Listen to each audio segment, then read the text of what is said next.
Hello, my name is Susan Cardillo. I'm an assistant professor of digital media and journalism at the University of Hartford School of Communication in Hartford, Connecticut. Today I'd like to talk to you about collaborative, crowdsourced, and interactive documentary. The project is called Campus Reboot. So first, a little bit about Campus Reboot. Campus Reboot is a crowdsourced, interactive, and collaborative web-based documentary project and course. The project will be a living document of the history of our times during COVID in the college atmosphere. We work with 15 schools around the world where the students were given prompts and created videos about what life was like during COVID. Campus Reboot allowed students to not only create the works that speak to the voice of their generation in the midst of a historical pandemic, but it also allowed students to work with the footage of other schools from around the world to create a broader story of their times. So this project looks at collaborative, crowdsourced, and interactive documentary as tools for new narratives, social engagement, and a combined voice of a generation during a global crisis. So first, let's talk about participation media. Participation media is a media where the audience can play an active role in the process of collecting, reporting, analyzing, and disseminating content.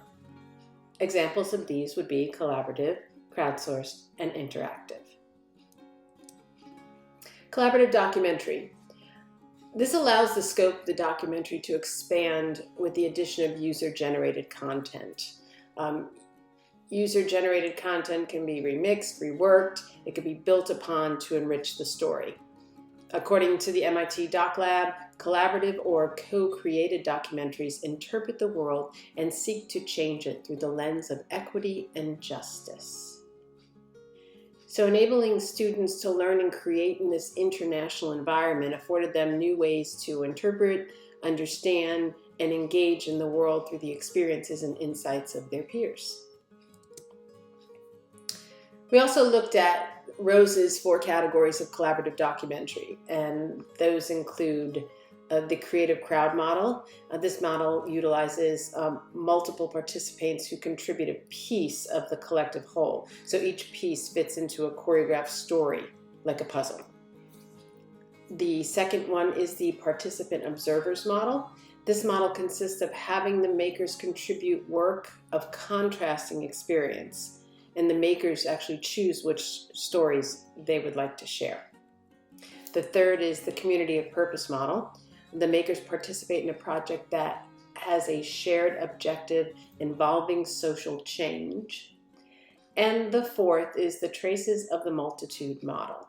This utilizes collaboration by drawing on social media for content. This model creates a documentary that is alive and updated continually. Crowdsourced documentary. According to Jenkins, Ford, and Green, there's also an open arena for conversation through more refined user involvement, including user-generated content for producing stories. This is known as crowdsourced content. According to McIntosh, getting users to take a place in and become a part of the story is a way of adding dimension to the story. Crowdsourcing opens up the documentary form to democratization. Interactive documentary. Interactive documentary allows for physical interaction. The interactive documentary creates an open layout to browse through the content and make different choices. Gadanzi agrees that the purpose of the interactive documentary may be very similar to those of traditional documentary, to tell a story in truth, but the interactive requires your physical contribution. The methodology used in this project was practice-based research, an original investigation undertaken to gain new knowledge based on the practice and the outcomes of that practice. Originality and contribution to the knowledge made to be disseminated through creative outcomes in the form of designs, music, digital, media, performances, and exhibitions. Defined by Candy and Edmonds, if a creative artifact is the basis of the contribution to knowledge, the research is practice-based. Campus Reboot. is that contribution. So now a little bit more about Campus Reboot. As I said in the beginning, Campus Reboot is a crowdsourced, interactive, and collaborative documentary that features students from around the world on college campuses who discuss what it was like to be in college during COVID. This is a living and historical documentary. So we asked students to upload videos or written stories in response to prompts that were sent to their instructors twice a month. The video responses could be up to 2 minutes in length, and the stories could be 500 words or less. So here's how we did this. Using email and a very large Dropbox, videos were uploaded to specific school files. So we sent the prompt to the instructor who passed it on to their students. The students created the videos and uploaded them into the specific files for their school. Then myself and 2 graduate students aggregated those videos together and we uploaded them to YouTube. From there, we placed them on a Wix website holding place, which was the map of the world that pinpointed where each participating school was from with a link to that school's page. We also had an Instagram page and a Facebook page for interaction. Once the school year ended, an interactive documentary was created with Clint software, and the project is now online as an interactive documentary. So why? We are living in unprecedented times. This project asks students to remember the defining people, places, and moments in their life as they prepared for the future. The coronavirus pandemic will most certainly be a defining moment for all of us. Future generations will want to look back and see these videos and stories to understand the real, raw, and personal experience. Students' own unique experiences will be a resource for generations to come. So crowdsourced collaboration, here are the 15 schools we worked with around the world. Each school got involved in a different way, as you will see when you look at the website. Some schools just did Instagram, some schools did full-blown micro-documentaries with editing, and some did blogs and some did written work. Analysis. Based on Rose's 4 categories of collaborative documentary, Campus Reboot can be considered in 2 of these categories. The first is the participant observers model, which consists of having the makers contribute contrasting experiences, but the maker gets to choose the story they share. In Campus Reboot, we had both similar and contrasting experiences, but the student always got to choose what story they shared. And the other is the Traces of Multitude, which utilizes collaboration by drawing on social media for content. This model creates a documentary that is alive and updated continually. Campus Reboot used multimedia to share content, including social media, and it is a living document of the college experience during COVID-19. Crowdsourcing opens up documentary form to democratization. The definition of democratization is the action of making something accessible to everyone. Campus Reboot used crowdsourcing to allow any and all college students to share their voice during this global crisis. And as Gaffro points out, the interactive documentary helps the user discover, choose, think about, participate, and even create educational, historical, and entertainment-based content. Campus Reboot created a space for students to discover, choose, think about, participate, and create through an educational experience during a historical time. So future work. This type of project can be used interdisciplinary with many different subject areas.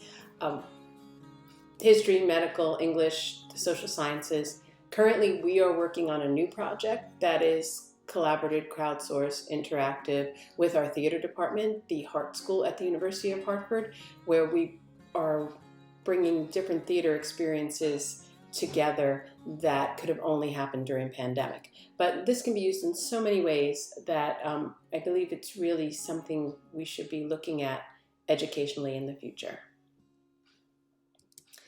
And now I would like to give you an overview of Campus Reboot. So the interactive documentary was made in Clint, which is an interactive storytelling software. So let's go there.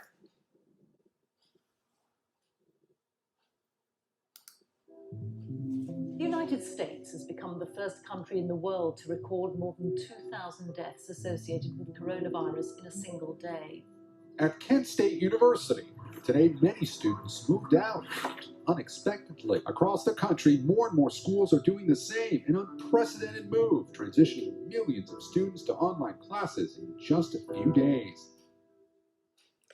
So then we come on to our first map and we go to the introduction. The spring of 2020 has brought many challenges to school campuses around the world. In the middle of the semester, we all found ourselves abruptly at home and working remotely to finish our courses. Little did we know the fall of 2020 would take those challenges to a whole new level. For those of us lucky enough to be able to come to campus, we found ourselves in many new and strange situations. There were new rules for eating, living, socializing, and our coursework was split between online, hybrid, and face-to-face learning. Needless to say, it has been a strange and complicated time.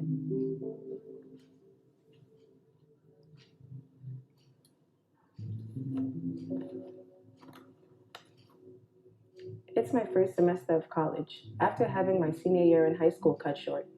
Needless to say, it's not what I expected it to be, but my classmates and I have expressed emotions and feelings and thought it'd be a great idea to share them. Campus Reboot is a project that we've been working on throughout the semester to tell the world what it's like to be a college student during COVID-19. We've used our cell phones to create video blogs or vlogs to answer prompts about different thoughts and ideas around the pandemic and how it affects our generation. We were joined by 15 schools from around the world, including 11 American schools, Australia, England, Canada, and soon we'll be adding China, all of us answering the same prompt from different parts of the world. Sometimes our feelings are the same and sometimes they're completely different. So once they're finished, you can go to any one of these sections. We put them in the order we'd like you to go in, so prompts are next. So these are each of the students explaining a different prompt. I'll just choose one. We also decided to ask our professors and staff on how they're coping with all this mess. It's interesting. The one thing that we know for sure is that we're all going through this together. We were able to stay on campus for this entire semester because we all worked together to follow the rules. Masks, social distance, eating alone, it has not been easy. So from there you can go back to the prompts if that's not the prompt you wanted to look through, and then you can go to the different schools. Here are the schools that were involved. So you can pick a school and then you can go to the About School, which takes you to the school's website video, or you can go to the responses of each of the students and the prompts that they did, which takes you to a website page that chronicles all the different ways. You see some are videos, some are written, of the way the students answered each of the prompts. And then that takes us to final thoughts. Well, we survived to tell this story. Maybe the world can take a lesson from this experience. We were joined by 15 very different schools from around the world, and you know what we realized? We're a lot more alike than we are different. We may express ourselves differently and have different circumstances, but in the end, we're all college students who want to learn and grow in our college experiences. We're all in this together.